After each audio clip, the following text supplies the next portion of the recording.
you hear that song, that is Courting Session with me, Al, and Avenger Only One. That is Kelan Phillips. Kelan, boy, make and watch some basketball. The NBA, that is. So let's get to it. I want to recap the President's Cup, right? So game one, I think game one was won by the Celtics, 88. 83. Yeah. Right. But there's a couple of things. Folks, you're getting the analysis. This is free of cost. We are going to give you this here free. So, just make sure you got your books and start writing. Right. So, the first game was 88-83. There's some things that I noticed. Right. I will not be high on people's Christmas list. But that's one thing I don't worry about is I'm not going to tell you lies, nor I'm not going to belittle anybody. If you get upset, that's on you. That's on you. Right. So the first thing, the game was 88-83. Now, 88 points for the Celtics is like a low. Because the Celtics is 100 and above, really. Yeah. And the way they want to play is they want to play up tempo and shoot those threes. Yeah. But I want to give you some analysis on that first game. They shot 45 threes. Yeah. Yeah. 13 or 45. And it was 13 or 45 for roughly 29%. Yeah. And the game was very close. It was a 5-point game, right? Now, I am not sure if people watching are seeing exactly what's happening, right? Because I watched the second game, but the first game I didn't watch the first game, so I'm not going to talk about the first game. Just looking at the stats, right? What I will tell you is that they shot 28% from three, and overall they shot 34%, 34.5%. And they won the game by 5. Right? Now, if you're watching this and you break it down, you would know that you would either decide that you can limit the 3-point shots, force them to be a 2-point shooting team, or just decide who you're going to go to on 3-point shot, because they are really playing the numbers, right? What they're saying is, if I shoot 63s and they score 25 of those, right? That is 75 points. I can win that game. Yeah. Even if, the strange thing about it is that they're shooting more threes than they're shooting twos. Yeah. Right? And they're not shooting that great a percentage from two. And also, they're not going to the free throw line very well. Which tells me they're standing outside 3-point line. Nobody is followed by over 3-point line unless, just go for free line and shatter and hope that body base, or make it as difficult as possible. Yeah. But they're not getting the free throw line as much. So that was game one. I think the Cavaliers could think that, we'll say, okay, if this ball they bounce this way and you do this, we could have been in that game. That was the game for them to win. I didn't expect them to win the second game.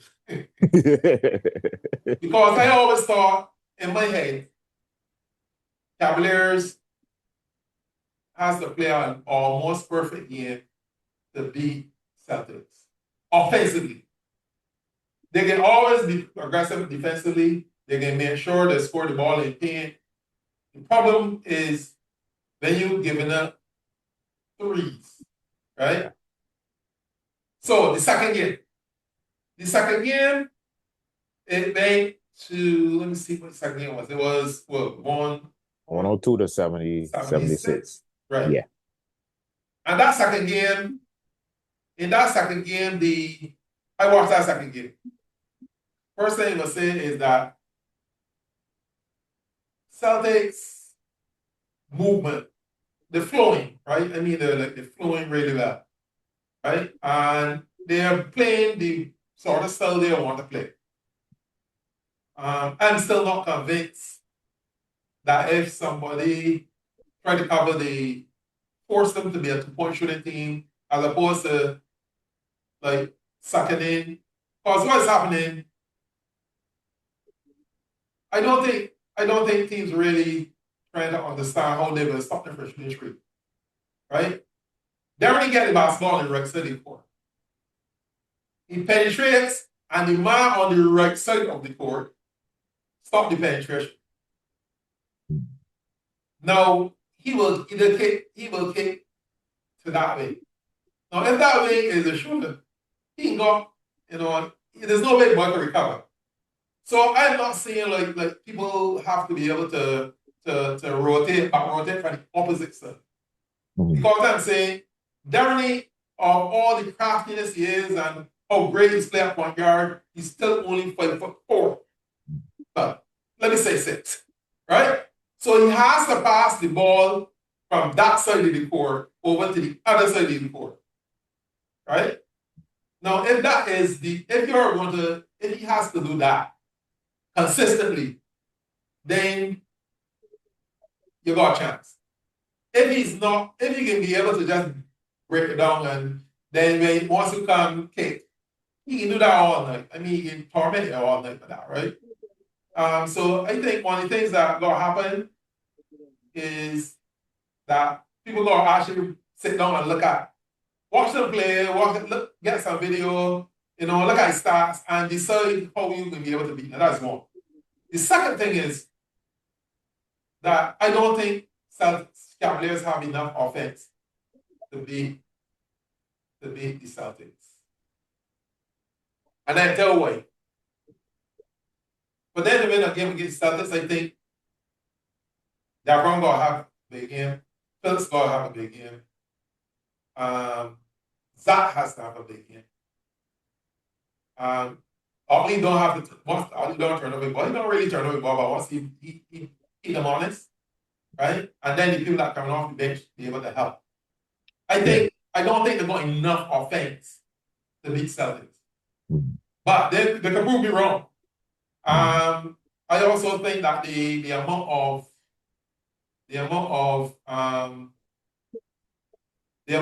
threes that they give up 59 threes in that game. Yeah. 59. Yeah. Which is what Celtics want to be able to shoot. 100%. But they're playing the numbers game.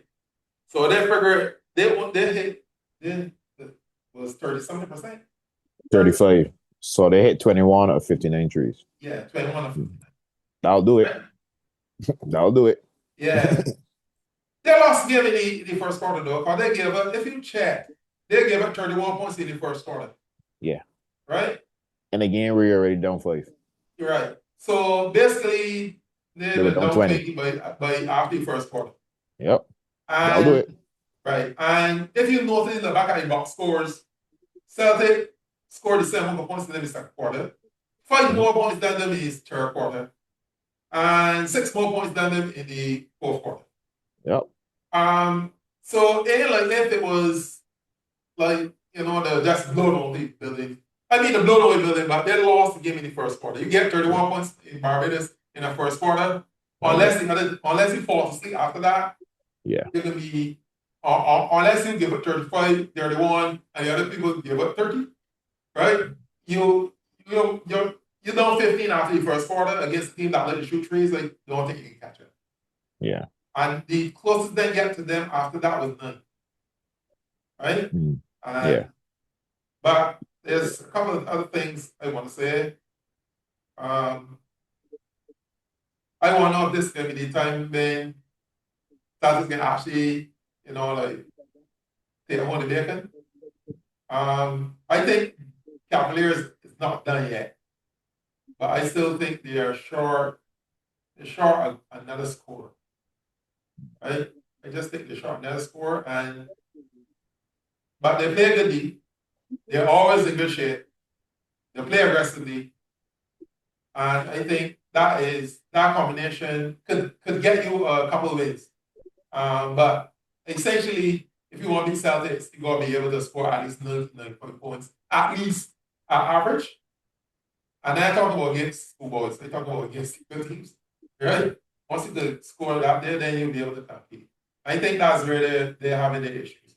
But decent job by the Cavaliers group, better job by the Celtics group. I must admit to you that it was a pleasure watching Kasiri Adams play. He was smooth like silk. That boy's a baller.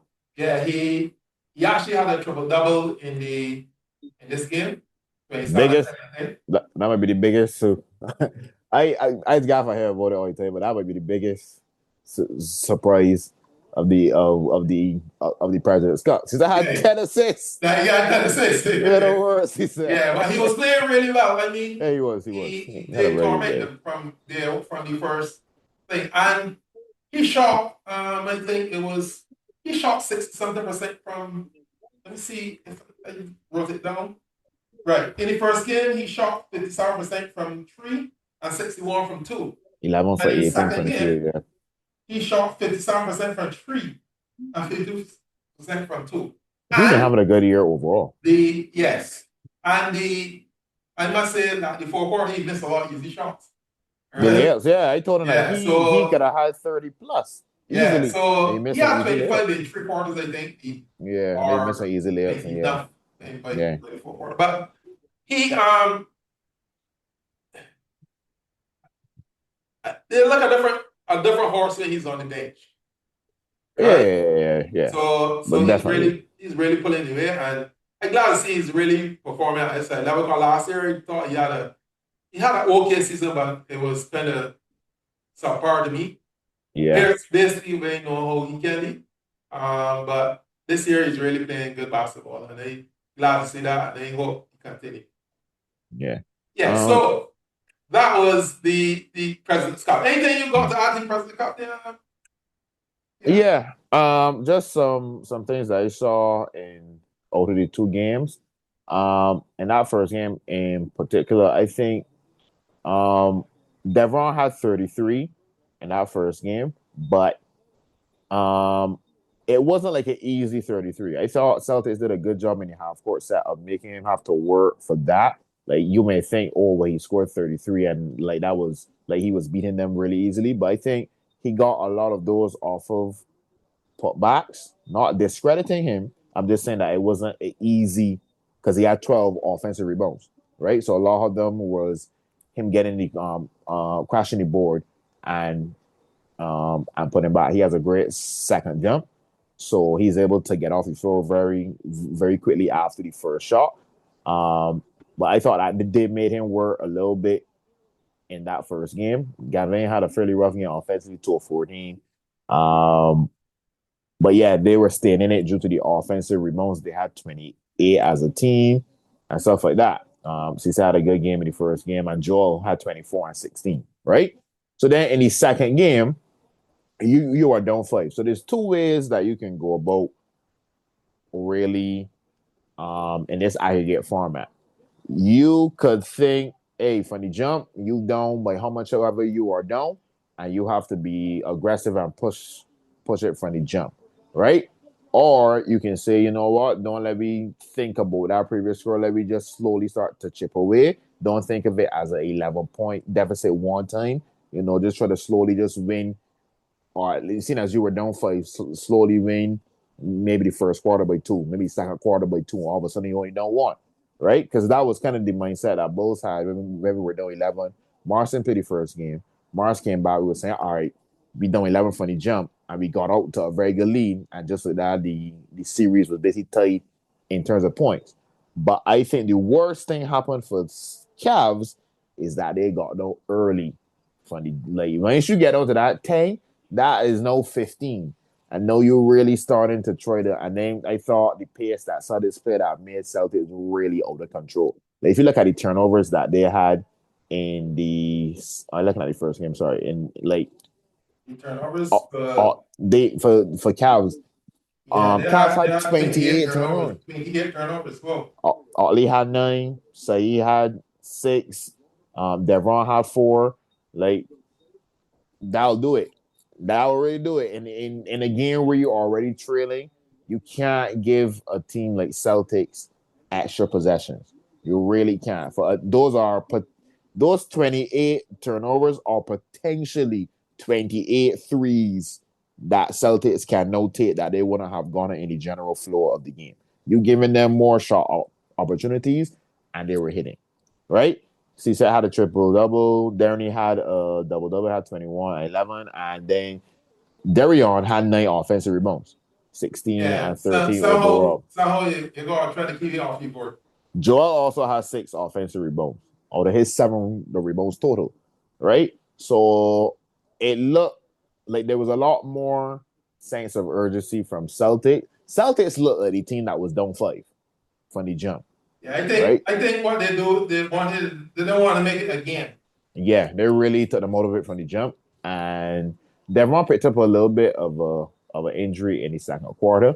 Then he came back, but by then it was already too late. Celtics were already up double digits even by the time he came back. So yeah, in terms of the league and overall, yeah, I think Cavs should be fine. Like they can still make the playoffs. They're still the 1 seed.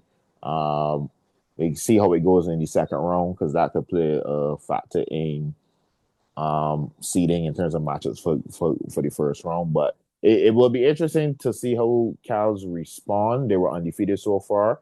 They're technically still undefeated in the league, but it's their first 2 losses and they have a back-to-back. So it should be interesting to see how they respond going forward. And yeah, I thought the president's got with it. Oh, also before anything, lastly, I forgot to say this before we even start. Congrats to Celtics for winning. This is their first title that they won since that group came together 3 years ago.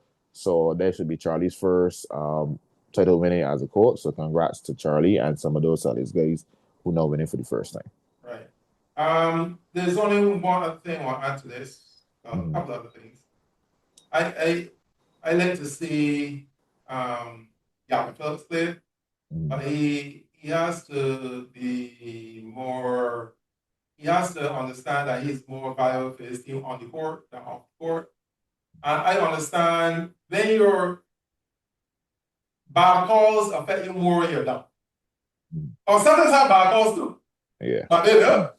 So it wasn't a problem. But it's affecting more when you're down. And he really hampered the coach by not playing. And some of the things that he complained about, to me, there weren't anything to complain about, right? I mean, like he got a jump hook in the middle of the key and miss everything. Yeah. Now you can't tell me that he's right not too far from me, so it wasn't. I didn't see anybody holding him or anything. Yeah. I just think he was having a bad game, and then it got worse because then he didn't get a couple of calls, and then it got worse.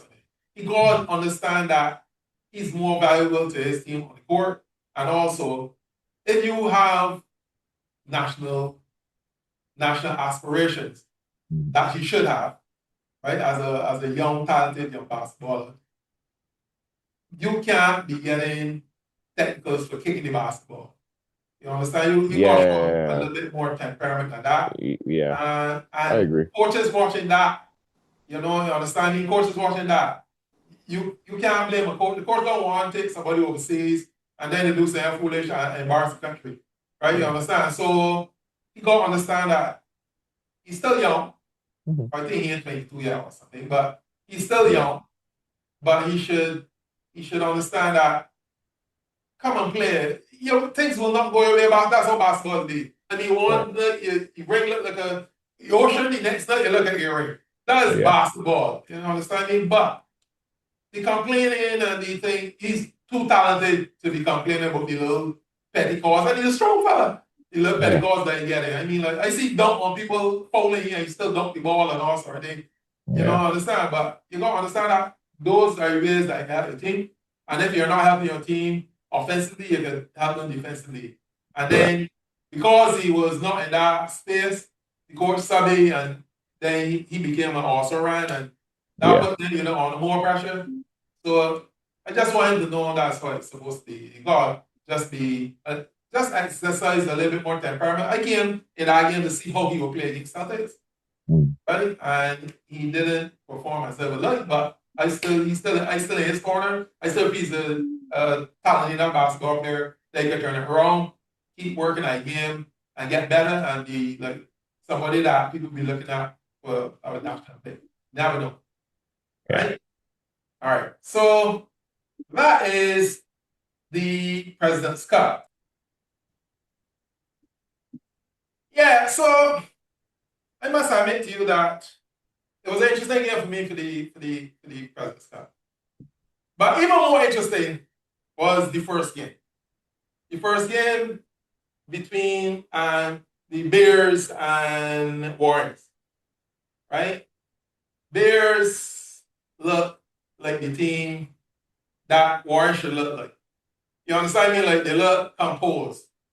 They got some pieces that they are not Premier League pieces. You understand? But they work together. You see them trying to run something.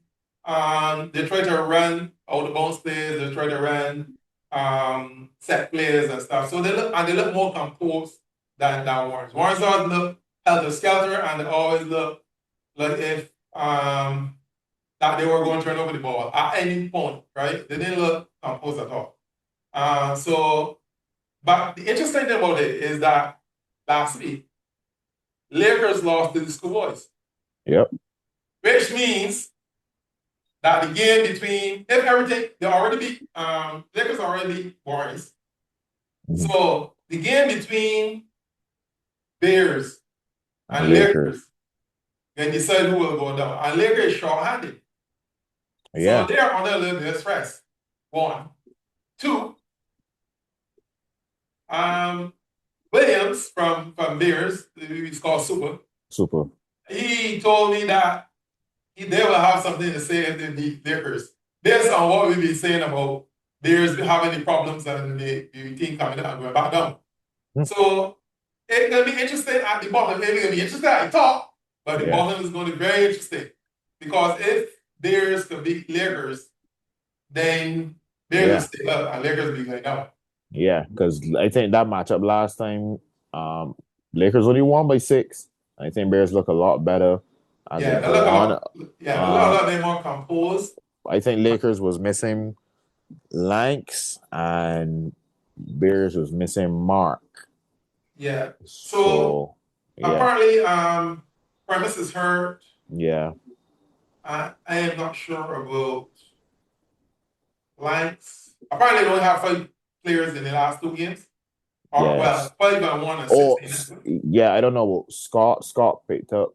Yeah, he picked an injury in his Schoolboys game. Yeah, because they had 6 and then they only have 5 because he got hurt. Yeah. So Lakers are under a little bit of stress. Yeah. At the present time, and this tournament, because it's truncated and you gotta get everything in before exams start, so you still have some way to play. Yeah. Is not one for injuries. Yeah. Because when you get injured in a truncated tournament, you got enough time to get good. Yeah. Right? So when you pick up an injury, especially like ankle or a back or something like that. If you miss 2 weeks, that's about 4 or 5 games. That's about nearly 4 games. I mean, like, you understand? So Lakers under a little bit of stress. I wish them the best. I will not let them go down, but it's up to them now to decide if they want to stay or if they want. They have the players to stay. If everybody's healthy, you don't see Bears competing, but right now they are short-handed, so they're going. I don't know what Coach Brown and Coach Boston can do. We'll wait and see. Then they may put some little hat. All they want to do is win that game. By 1 or 100, they still want to win that game and stay up, and then reassess how they're going to go forward next season. Yeah.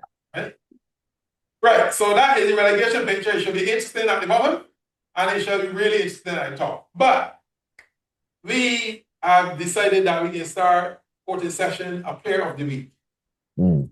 And for the week ending, we say we end our week ends on Sunday. For the week ending this Sunday, which is 22nd, Yeah. The player of the week was Casaria Adams. We call him CSEC. Yes, sir. He was exemplary in his play in those Mhm. two in those two President Cup games. Finals game, yeah. Right. And we have to commend him for his play and also for championship. They won the championship, President's Cup. Yeah. And he was a major part of that. So kudos to him. That is court in session player of the week. That's Mhm. Casaria Adams. And just let us say, no, you're not getting anything, you're just getting kudos from us.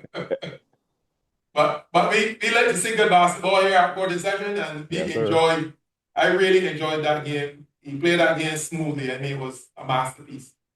Mhm. So that's it for the BABA segment. Up next will be the Major Scout, that is Alan Pinder, and the NBA segment. And yes, we are joined by Mr. NBA, that is Alan Pinder, the Major Scout.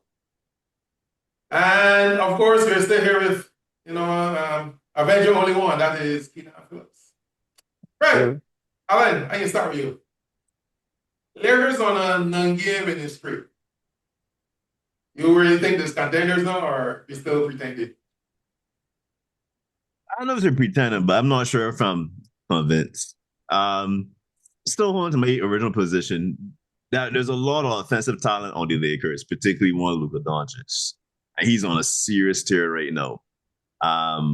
But obviously with Austin Reeves and with LeBron on your team, I mean, there's a lot of offensive talent, and that's going to win you a lot of games in the regular season. But I'm still not sold on the defense. I mean, it's a small sample size in this 9 game ministry, but I found it interesting because when I look at it now, I think they're like maybe number one, number two in offense. They're top 5 in offensive rating, and I think they're 10th in defensive rating. But I checked their 10th in defense. Sorry, 10th. You're first in offensive rating? I think they're top 5 in offensive rating. May not be first. First or second? I don't know if it's updated. They're top 10. When I got rating. They got at the 8th. There's off a basketball reference, so I don't know. Oh, okay. I will go to check, but I know they're top 10 on offense and defensive rating. But the interesting part is when you had checked this before their last game, for the first 8 games in winning streak, their defensive rating was still in the bottom half of the league during the winning streak.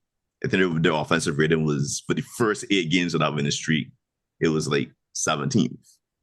So that last game against the Magic really skewed their defensive rating fairly high. So that's why I'm still not totally convinced about the defense. The 3-point percentage has been good, but there are a lot of people around the league who say that's kind of more luck-based. Defenses don't always affect opposing 3-point percentage that highly. It kind of goes up and down depending. So yeah, I still need to see a little bit more on the defensive end before I'm convinced to say, yeah, they're definitely contenders for me. But offensively, they're definitely going to win games. They're probably winning more games than I expected right now. And some of the other teams that we thought would have been ahead of them, like Nuggets and Bulls and potentially even the Rockets, they are struggling. They have their own struggles. So it's still pretty tight in the West. They're doing very well right now, but I think that's more so on their offense. It's pretty carrying. They still are one of those teams that, I mean, I think they now barely have a positive net rating, which is very odd for a team that's supposed to be a top 3 team in the conference. And they're excellent in clutch games. So they have some good things going for them, but yeah, to me that defense is a major sticking point. I think it's going to be a serious issue come playoff time. But we'll see. This will have some more time to potentially sway me, but we'll see. How about you, Kelan? I know that you're a Spurs person.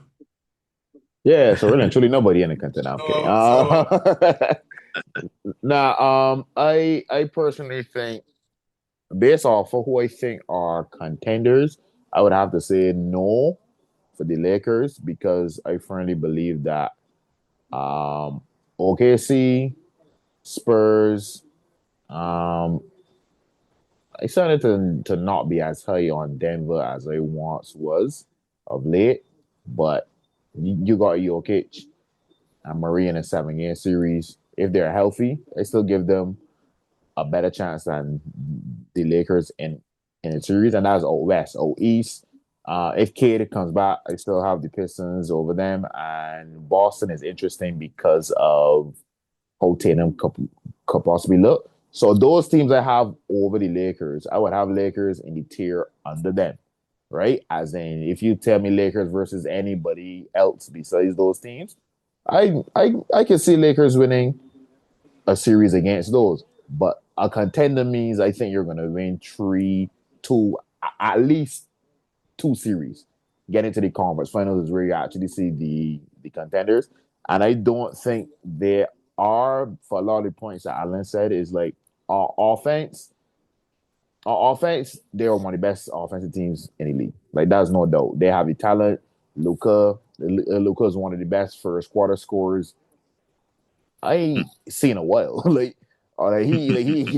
He's average double digits. Like every time that I check the Lakers box score, I can guarantee that Luka has 15 points at a minimum, and that is not even counting probably the 4 or 5 assists that he has, right? Faster. Yeah, very, very fast on that. And it also helps that they're very good, as Alan said, in the clutch, right? So they get off to good starts and they close out game, right?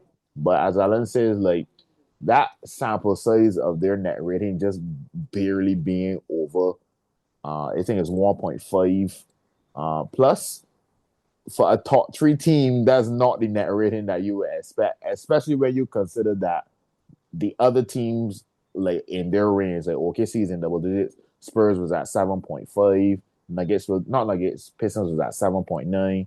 I think Celtics was at like last time I checked, they were like 7 or 6. So like all the other teams that rating are high, and the Lakers are barely breaking water. Goes to show you how much their offense has to carry that. Because defensively, they've been better of late, but I think in a series where the offense is sort of against good teams and coaches, they're going to be able to exploit that defense a lot more.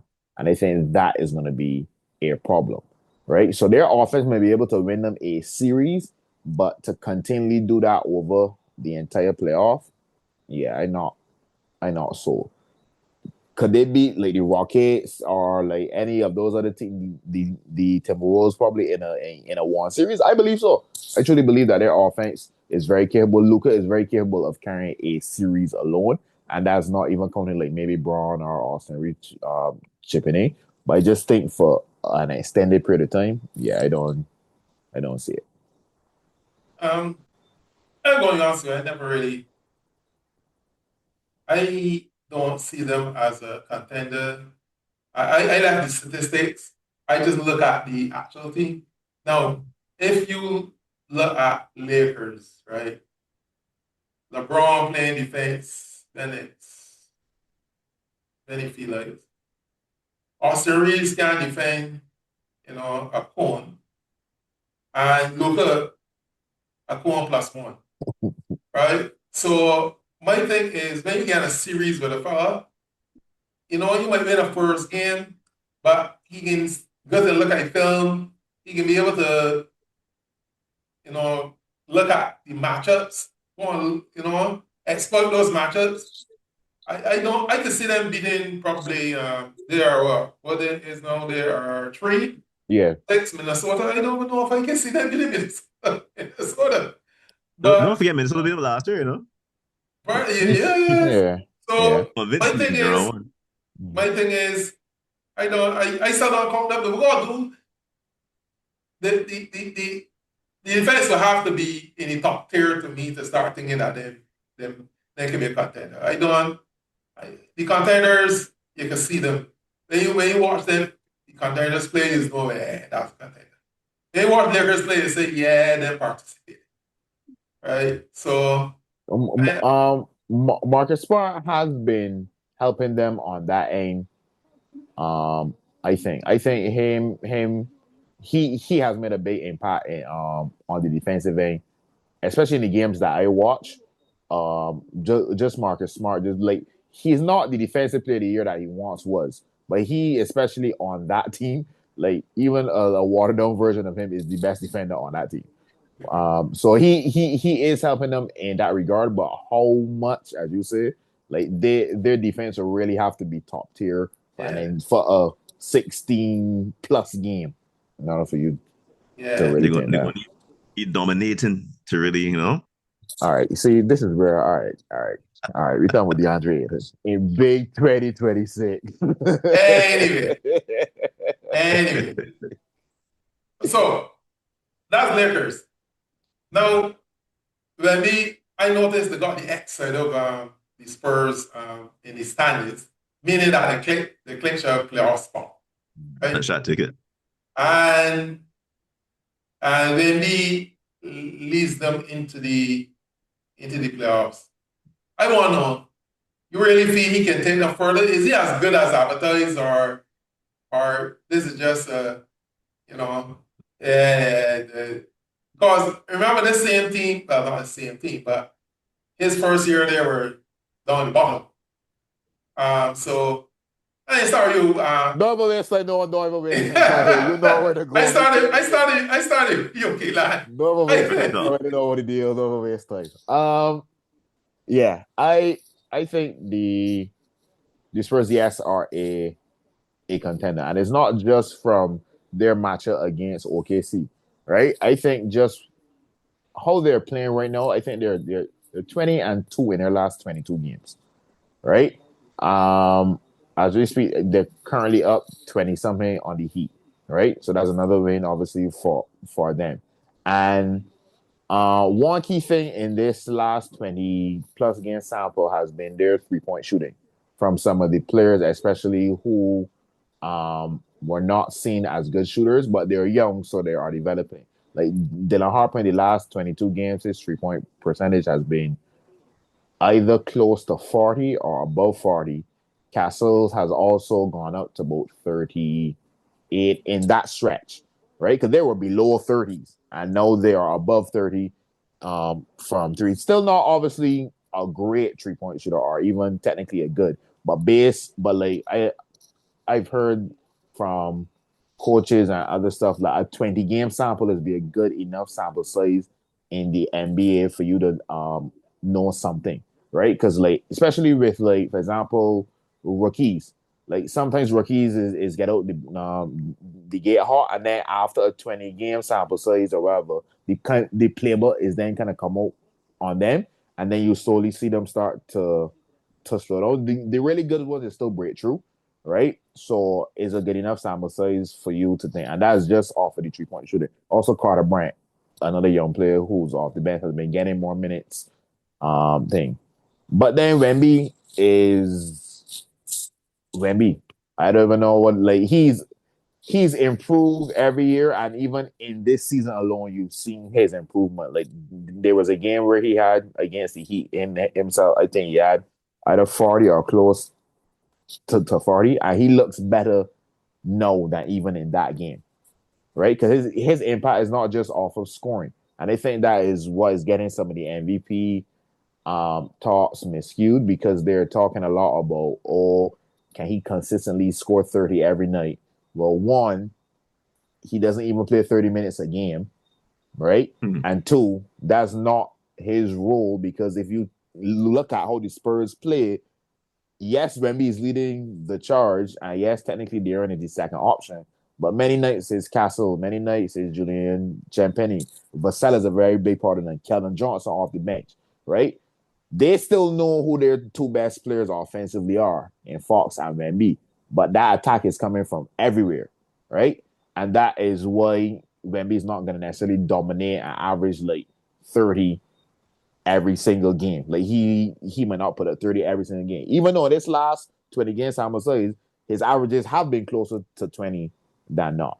But his impact is on the defensive end alone. Like when he came in to the league, he was already a generational type defender. If you watch clips, teams literally do not go in the paint against him. Mm-hmm. Right? I don't know if I even saw the Pacers game where they had that sequence where Nemhard was the Lundy rim. He just don't want any part of it. They kick out to Siakam and then maybe block Siakam. And I'm not picking on Allen because of that sequence, but that has happened to every team. Like every team is genuinely like I don't really want to go there, right? And that's what his blocks are done. But yeah, he's still averaging 3 because teams are no. It's kind of like I don't know if y'all knew like Rudy Gobert a couple years ago. His blocks started to go down because teams weren't going in the paint at him anymore, and that goes to show his defensive impact. And his net rating is actually best in the league. Like compared to SGA and Jokic, when he's off the court, the drop off compared to when he's on is the best net rating throughout. And that is probably his best case for potentially winning MVP. I think SGA is still above, but if Spurs win 60 games for a team that people weren't expecting to, like I think just barely be any playing, that could be his case. So that's why I think the Spurs are definitely contenders. It's not just the beating OKC. I just think in total they've been playing some very good basketball. It's just that they're young. Like that's the only thing. Yeah. So yeah. What do you think? Do you think Wemby is as advertised? A pretender? Yeah, I mean, the fact that he's in the MVP discussion. I remember at the beginning of the season, I was thinking that I think I saw some odds for him to potentially win MVP. I was like, there's no way he's going to win MVP because the Spurs are not going to be that good this year. And they are competing. they can realistically catch the Thunder if the Thunder decide to lose a couple of games. But I mean, they can realistically catch the Thunder. I would not have guessed this. The team around him would have been this good this early. So a lot of that is based on obviously the team's been very good. I mean, similar to what Kelan was saying earlier. I mean, they have 8 guys averaging in double figures. So that speaks to the strength of the team, the balance as the only team. It's not like a one-man show. But obviously, Wemby is the anchor of that team. And he's the one who makes that team go and makes that team. I mean, on offense, particularly on defense, that's really where he makes his bones. But those still are scoring 25 points a game on pretty good efficiency. 25 points a game is not easy to get on a regular basis still. So he is still developing. He's still not as efficient as he is. He's made some strides, bringing his 3-point shots down when he was around 8, 9 last season, down to 5 this season, which I think is a bit more reasonable for him to really be a bit more smart and pick and choosing as he goes. And he's going to get better offensively as he goes on his career. But yeah, he's a legit MVP candidate this year. And yeah, the Spurs are going to be a tough out in the playoffs. The last thing Kelan said, I think, is going to be the key. Their youth. I'm not sure how they're going to perform in the playoffs with the youth factor. I think they should definitely win the series, but in the second round when things start to get a little tighter, game plans are a little tighter. You have to see if Wemby can continue to score at that rate, if the 3-point shooting from the supporting cast continues to be as good as it's been this 20-game stretch, like I mentioned. Yeah, it's going to be interesting to see how the team develops. I mean, typically these young teams will fall at some point in time, but I think we're seeing a few cracks in the rest of the US, and they're a tough matchup for the Thunder, so it's quite possible to break their way too. So yeah, it should be interesting, but yeah, Wemby's no doubt he's definitely legit. Okay, so yeah, my only issue with all these extra tall people is the health, right? Rasasa had the same problem. Your man had the same problem.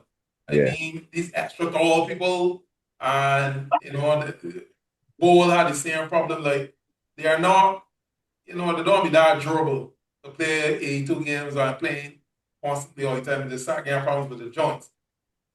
But if he can stay healthy for a prolonged, say for the first, like if he could get a little healthier, say next 10 years, he's still playing, or he played 10 seasons, I think that he will be there, thereabouts when you start talking about people who really made a big impact. Because I watch some games and I notice, I mean, like, people get past him and they still don't put it up because they still know he's behind it, right? I mean, like, he really has made a big impact and he don't think that. I mean, like, well, you know, the Europeans are not like Americans. The Europeans just take everything is right. You don't see them trying to be, A or B or C. They just do what they're gonna do, and he's doing what he has to do. And Spurs is surprisingly really good. And I think if they ever, if they get past, so if let me see, there are in the standings Second. they are second. Number two. So it means they will go play whether the Lakers and Minnesota. You don't see none good at these deals. So I don't see none of those teams dealing. They will go two will play seven. So Phoenix, them teams will get tormented. But he has to remain healthy. I think you'll see him in Minnesota, though. That's, by the way, that's funny. I think you'll see him in Minnesota.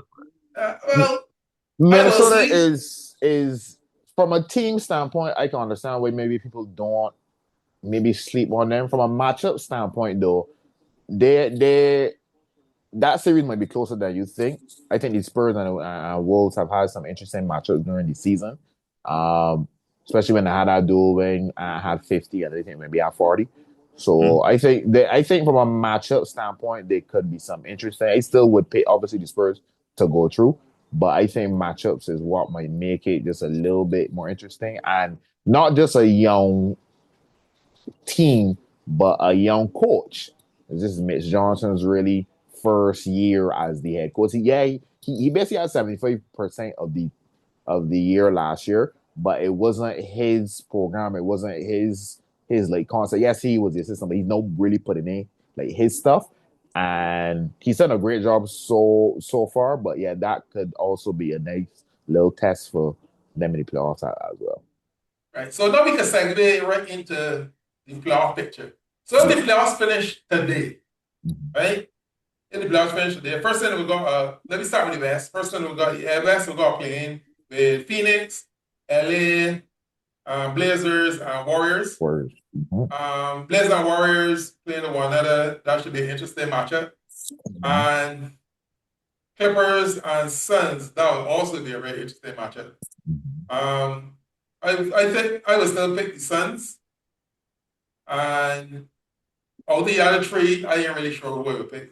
Probably go with Kawhi because I mean they're basically came back from the like back door or something, right? So I would pick them, but that would mean so if you say Phoenix and 7 and 8 is Phoenix and LA Clippers, it means then that OKC will play Clippers, San Antonio will play Phoenix.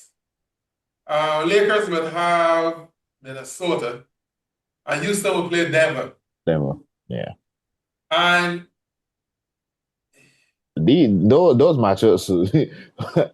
listen, if the Clippers, I know it's like a 0.00% chance happen. If the Clippers after this season that they had was so upset with KC, that would be the most insane script. I don't because like considering that OKC had the Clippers pick, and at one point it looked like OKC was gonna get a top 3 pick based off the Clippers, and then they fight back from the dead and then stop them from winning. That would be the most insane thing ever. I would not bet any money on it at all, but. I will start saying that the NBA like it's a plan to make sure OKC does not get anything. Yeah, that would be thing. I think the Suns and the Spurs matchup would be pretty. I think Spurs would get through, but I think maybe Suns could sneak a game or maybe 2 against them. That Lakers and Timberwolves series. So who you see as the 4? Say let me go to 4. Who you think will? So let me go. 1 and 8 is Clippers and OKC. I will go OKC. So OKC remain there 1 seed. I still feel Spurs would be Suns. Yeah. Lakers versus Minnesota. That's a toss up. Yeah. And Houston versus Denver. That's another toss up. But I will that go one, Denver because I feel Denver will end up beating them because they're yeah, not. Yeah, Their yeah. I problem. Houston problem is the guard, all things. Their right? their their yeah, their their the problem is offense a is very lot bad. more than just it's the guard, but I wonder from a I know that Idoka is a good coach, right? He had that good stint in when he was at Celtics, and but I don't know if y'all watch a lot of Rockets games of late. Like they played the Spurs a couple months ago, and the Spurs were doing this thing where they were double teaming KD and basically forcing everybody else to do something, right? I don't know if teams caught on to that, but they started doing that more often. Yeah. And the Rockets struggle whenever the ball is out of KD's hand. I mean, yes, it's Kevin Durant, I get it, but them also doubling KD. KD, like KD is an offensive monster, one of the greatest scorers ever. But one of his weaknesses is passing on the double team. Like KD does not read double teams well at all. Like you would think that maybe in his 17 plus years that he would have learned to read them a little better, but no, KD doesn't read. So like when they double, I think part of the issue is that he's initiating the offense. He's not an offense initiator. I think that's part of the yeah, issue. They're like doubling when he's trying to initiate the offense, and he's normally probably like a play finisher or at least he catching definitely the a play ball finisher. Yeah. middle, but not initiating. I'm not sure he's built to initiate and handle traps. Oh no, he's Half definitely not. And like struggle with that. especially at his advanced age, like he's a better playmaker than he once was when he was younger. But still, like that. So like, but the difference is, but the alternative is what Thompson initiating the offense. That's what you want because he can't shoot. Supposed to Sengun, though. I like He's yes, but supposed to be. He's yeah, supposed to be the future offense, future point guard. You tell me you gotta give him the reps. yeah, but like Maybe if he Shepard will give me reps to me yeah, but until they Fred comes back. But the problem is that their teams are letting centers mark at them, and while he might score on him on them, is not like it's not within the flow of the offense. Basically, it's just like you attacking a mismatch. So then other guys don't get in rhythm or whatever. So then it makes it a little bit more difficult. So there's still a piece away, I think, point guard maybe. That Yeah, yeah, I think they're missing Bradley. Van Vliet. Yeah, I think they Van Vliet don't. will make They a big difference in that team. 100%. I Right? agree. I So feel they're missing. So that's why I said guard. I yeah, didn't necessarily mean any guard. I meant Van Vliet playing yeah, in yeah, but there yeah, when you go play him and he yeah, will destroy you with having somebody like KD on his team, man. He will completely annihilate any teams, man. Because then you gotta do something and he is a good playmaker and like he's yeah, and a good shooter. Yeah, and he's a good shooter. So I would I feel Denver would beat them. So I think the four would be I can see three of the four. I the Minnesota The, Lakers game, I am not sure about that one. yeah, that Um, was a toss up for me too. I feel that could go either way. But I feel Yeah, Denver would beat Houston in a series. I ain't saying they can blow them away. I just think they would still end up beating them. yeah, yeah, the main issue with Denver for me is, I mean, they were the preseason picks, the preseason champions, but their defense, they're really good on yeah, offense, but their defense has not caught up. We were thinking it was because Gordon was hurt. He's really essential to their defensive structure, but yeah, I guess he's still catching himself since he's been back, but it still hasn't really helped as much as you think it will help. yeah. Joker still doesn't seem to be 100%. I mean, he's playing well, but he's not shooting well, turning the ball over quite a Serve a bit. lot. Yeah, Yeah, and he can have those problems, particularly in playoffs. I think his shot left him in the playoffs last year too. So yeah, Denver could be looking a little shaky there. I mean, yeah, it's looking a I little. I still feel it will go with Denver. Well, it depends on who play who at who.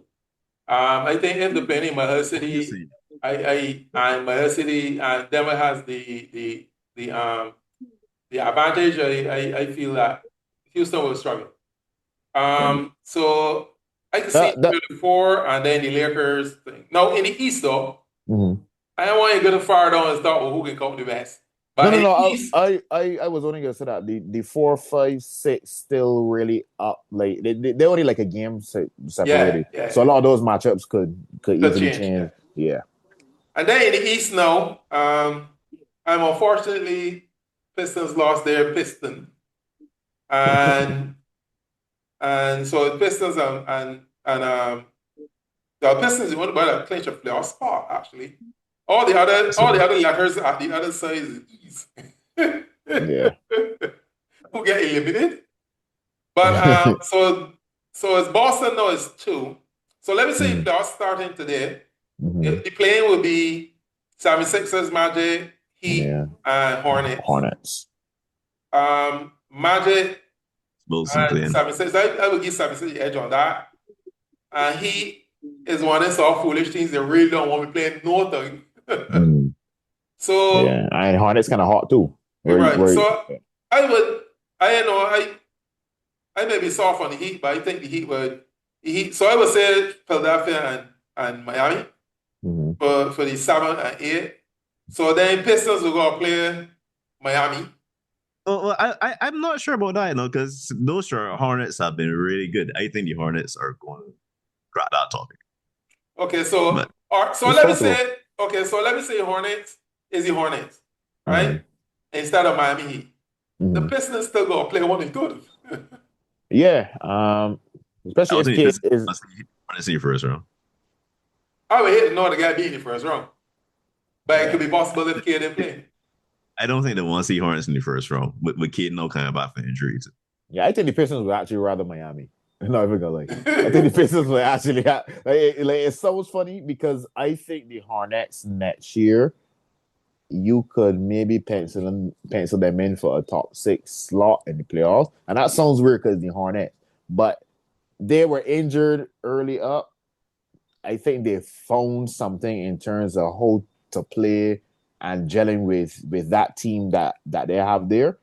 If they could spend the second half of the season, if they have that sample size and carry it for the entire of next year, or at least starting next year, I think they'd be off to a much better start, and they could be a top 6.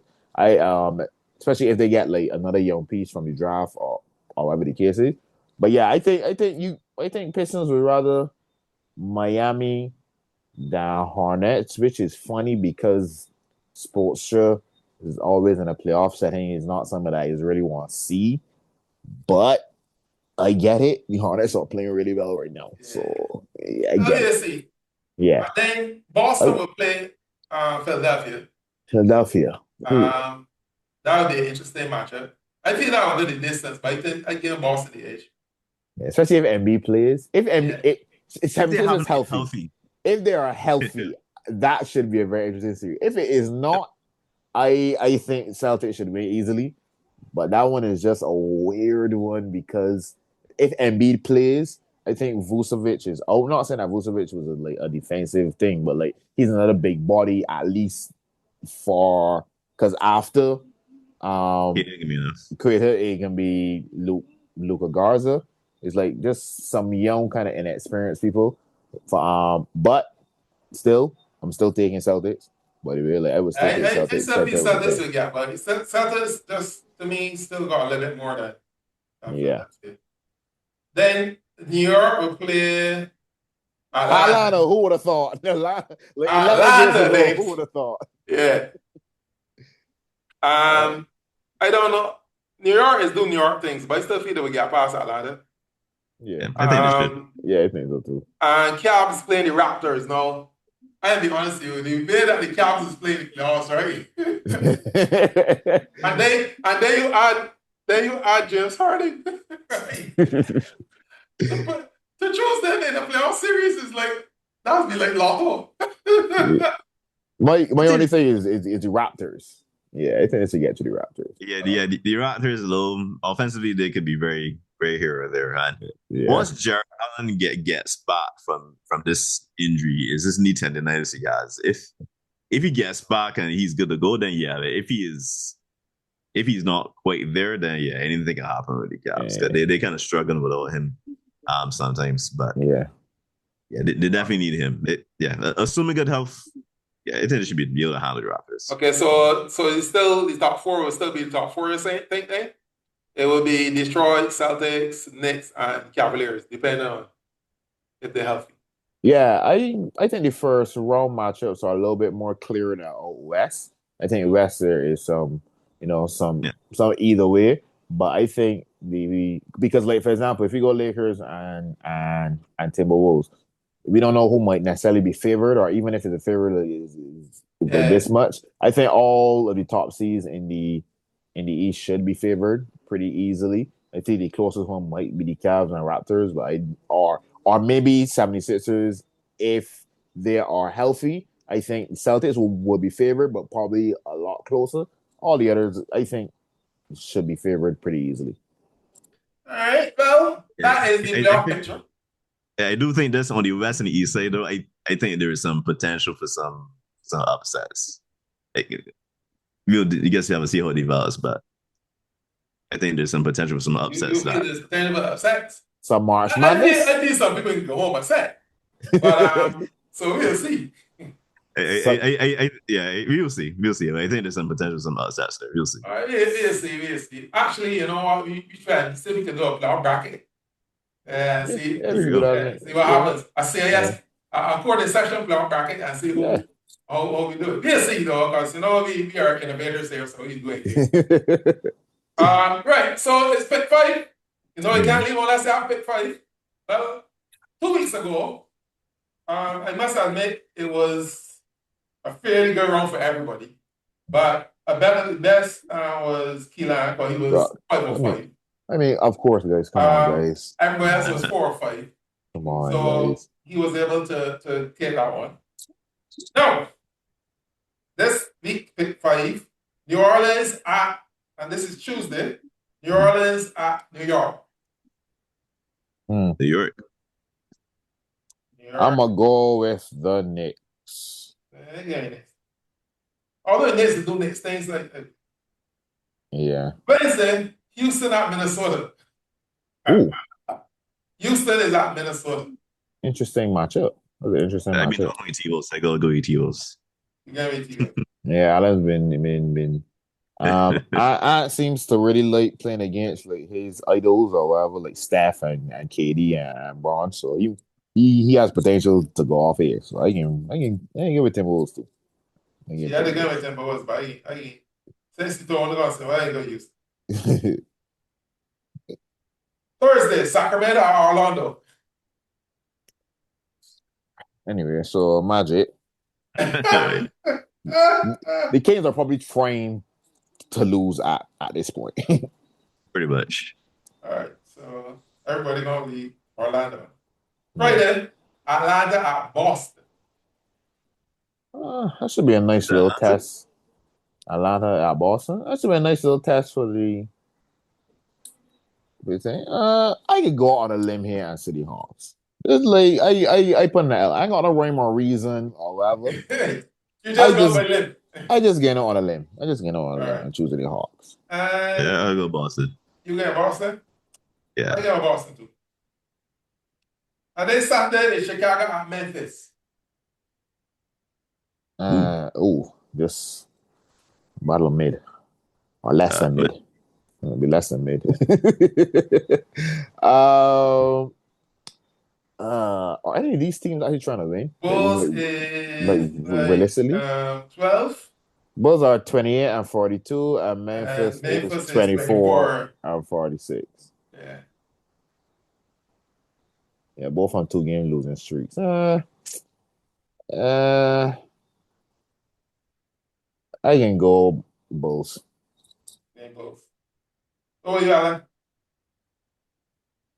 Memphis. Yeah. I got Memphis. Second thing to play at home. And that's it for the pick 5. But of course, we have to call game. And I will start you, Alan, who you call game 1? Going to call a game on Tailu. No, his coaching acumen has been questioned quite a bit, but he said his goal for the Clippers when they were 6-21 was to go 35-20 or better to finish the season, and they're currently, I believe, 29-15. So they're on track to potentially reach that goal, which no one thought was possible when they were 6-21. And yeah, given everything they've been through, I think this has to be one of his finest coaching jobs for sure, in terms of what he's been able to do with his team, along with Kawhi Leonard playing at an extremely high level. Even after the trade, with Zubats when they brought in Matherin and oh gosh, I forgot the other guy from Indiana, but the big guy. We brought those two and Isaiah Jackson. Isaiah Johnson. There you go. Yeah. He brought those two guys, and he's incorporating them well, and they're playing winning basketball so far. So they're on a low slide recently, but yeah, I gotta give Ty his props for what he's been able to do with this turnaround after stating what the goal was, and he's actually been following through on it. Yeah, call again one Ty.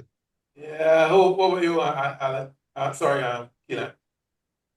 I call game. No, two people. Just quick. Just spare me, right? Yeah. One is good and one is bad. Let me start with the good. Luka Doncic. Luka, over the last month or whatever, has been playing extremely well. Put himself back in the MVP conversation. I personally think he's in that 3-4 range, but I don't think anybody had him maybe that high before. But he's definitely back in that MVP combo, and he's playing very well. So that's the good. The bad is Daryl Morey, because why would you have given away Jerry McCain to the OKC Thunder?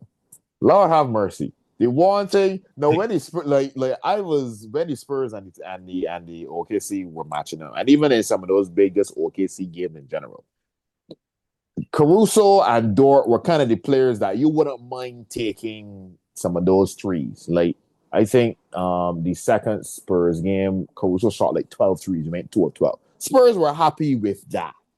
Spurs are not going to leave Jerry McCain open, because Jerry McCain has been shooting extremely well since he come from OKC. In his 19 games, right, he's averaging 12 points, and he's shooting 44% from 3 on 5 attempts. And what did Daryl Morey give? They gave him up for nothing. A couple picks. I mean, they did not sell high on Jerry McCain. Thanks for making the West a lot harder. Thank you, Daryl Morey. I'm not really thanking you. Why would you do that? Mercy. I'm